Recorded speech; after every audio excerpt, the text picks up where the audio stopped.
ये पंडाल भी अच्छा लग रहा है नहीं? तो दोस्तों ये लाइट कैसा लग रहा है? बहुत अच्छा। बंगाल में लाइट, पंडाल और मूर्ति तीनों ही बहुत ही फेमस। फेमस।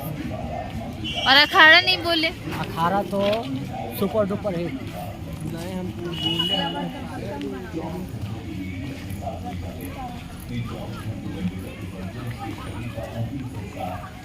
अच्छा। तो वहीं दूसरी तरफ यमलोक के दौरान आत्मा को उसके जीवन भर किए गए कर्मों को दिखाया जाता है। इसके बाद यमदूत आत्मा को वापस उसके घर छोड़ देते हैं। उसके बाद 13 दिन तक आत्मा अपने परिजनों के बीच ही रहती है और 13 दिन बीत जाने के बाद कुछ आत्मा यमलोक की रवाना हो जाती है।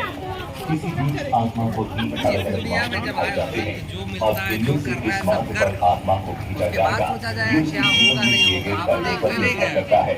इनमें से जो पहला है वो है अर्ची मार्ग, जो कि देवलोक की यात्रा का मार्ग है। दूसरा है धूम मार्ग, जिसे पितृलोक का मार्ग बताया गया है। जैसे और भूत का तीसरा इलाका। एवं आखिरी मार्ग है उत्पत्ति विनाश मार्ग, यानी नर्क की यात्रा का मार्ग, जिनमें से किसी एक में अपने पाप और पुण्य को निश्चित समय तक भोगने के बाद आत्मा को फिर से नया शरीर मिलता है। आपको बता दें कि मृत्यु के बाद जीवात्मा की यात्रा इतनी आसान नहीं होती, क्योंकि इस मार्ग में आत्मा को कई प्रकार की बाधाओं का सामना करना पड़ता है, जिनमें से सबसे खतरनाक है यमलोक के मार्ग में पड़ने वाली वो वैतरणी नदी, जिसके बारे में कहा जाता है कि पुण्यात्मा इस नदी को बड़ी ही आसानी से पार कर लेती है, लेकिन पापी आत्मा को इस नदी को पार करने के लिए काफी जटिल यातनाओं को झेलना पड़ता है। इसका आधार हम गरुड़ पुराण को भी मान सकते हैं, जिसमें बताया गया है कि एक बार जब पक्षीराज गरुड़ ने श्री हरि से पूछा कि हे प्रभु, मृत्यु के बाद मृत्युलोक और का यमलोक कथा के सुना बीच रहा है जो वैतरणी नदी मौजूद है, उसे भला ये जो इस पंडाल बना हुआ है जीवात्मा उसके का बारे क्या में संबंध है? बता रहे और हैं। उसे इस नदी में कैसी हमारे सजा भक्ति करनी पड़ती जो है। मरने के बाद जो होता है वही कर्म, कि हे प्रभु, वही दर्शाया जो भी गया है। पापी और ये भी आत्मा तो इस नदी में प्रवेश करती यही है, बताया वो गया है। नर्क से भरे जो पात्र कुकर्म में होता की है ना, तरफ फुलाई जाती है। कौन इस नदी ऐसा का जल मैंने कीटाणुओं और पृथ्वी वज्र पे के समान काम सूंघ किया वाले है, गंदा जीवों काम से किया, भरा अच्छा काम रहता किया है। है, और जो जैसे ही पुण्य कोई किया पापी है, आत्मा उस जो नदी में पाप प्रवेश किया है, करती है, सब वो नदी अचानक से 24 घंटा के अंदर में होने ही वाली गर्मी कष्ट के दिया समान जाता तपने लगती है और उस महाताप में पापी चिल्लाते हुए करुण विलाप करने लगता है। और जब महाताप उसके बर्दाश्त से बाहर चला जाता है, तब वो दुरात्मा उस यहाँ पे देखो भयंकर कराही है। जल में डुबकी लगाने लगती हाँ, ये है। देखो। तो आप आदमी जानते गंदा हैं कि काम जिन किया हुआ लोगों ने रहता है, अपने उसको जीवन यही पाप कराही किए में होते डाल हैं, दिया उन्हें जाता है। नरक भेजा जाता है। वही जो अच्छे कर्म करते हैं उन्हें स्वर्ग मिलता है।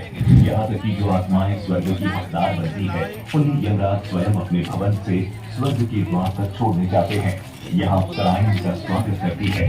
वही जो लोग सिर्फ अपने बारे में सोचते हैं और जिन्होंने अपने पूरे जीवन काल में किसी दूसरे का हित नहीं किया होता, उन्हें नर्क में स्थान मिलता है। बता दें कि गरुड़ पुराण में अलग अलग नरकों का जिक्र भी किया गया है, जहाँ मृत आत्मा को पापों की सजा मिलती है।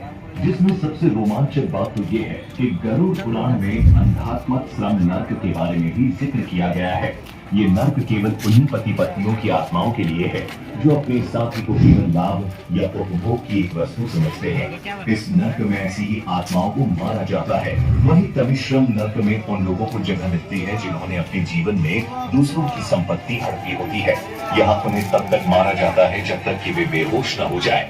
दोबारा होश में आने के बाद फिर से उन्हें इसी तरह लहूलुहान किया जाता है और ये सिलसिला तब तक चलता है जब तक कि सजा का समय बच्चे लोग यहाँ समाप्त डर न हो जाएंगे। जाए। वहीं कुंभी पाकम हाथ नामक देखिए नर्क कितना में छोटा-छोटा शिकारी हाथ। लोगों यानी उन लोगों की आत्माओं को लाया जाता है जो अपने शौक के लिए जानवरों की हत्या की होती है। यहाँ उनके इस कर्म की सजा में उन्हें खौलते हुए तेल में उबाला जाता है। आपको क्या लगता है, आप किस लोग के लोभी बनेंगे? नीचे कमेंट करके जरूर बताएं। अंतिम संस्कार के बाद आत्मा के साथ क्या होता है? दोस्तों, गरुड़ पुराण में बताया गया है कि मृत्यु के बाद यमलोक से 2 यमदूत आत्मा को सिर्फ 24 घंटों के लिए ही अपने साथ ले जाते हैं।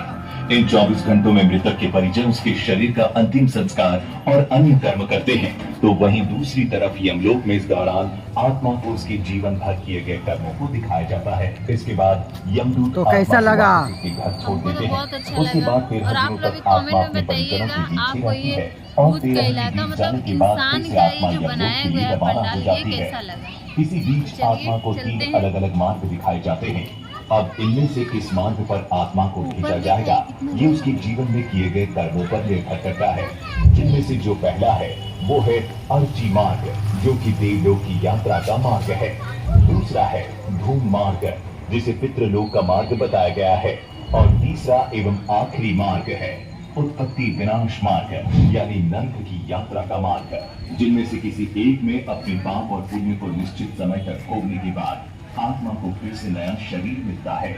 आपको बता दें कि मृत्यु के बाद जीवात्मा की यात्रा इतनी आसान नहीं होती, क्योंकि इस मार्ग में आत्मा को कई प्रकार की बाधाओं का सामना करना पड़ता है, जिनमें से सबसे खतरनाक है यमलोक के मार्ग में पड़ने वाली वो वैतरणी नदी, जिसके बारे में कहा जाता है कि पुण्यात्मा इस नदी को बड़ी ही आसानी से पार कर लेती है, लेकिन पापी आत्मा को इस नदी को पार करने के लिए काफी जटिल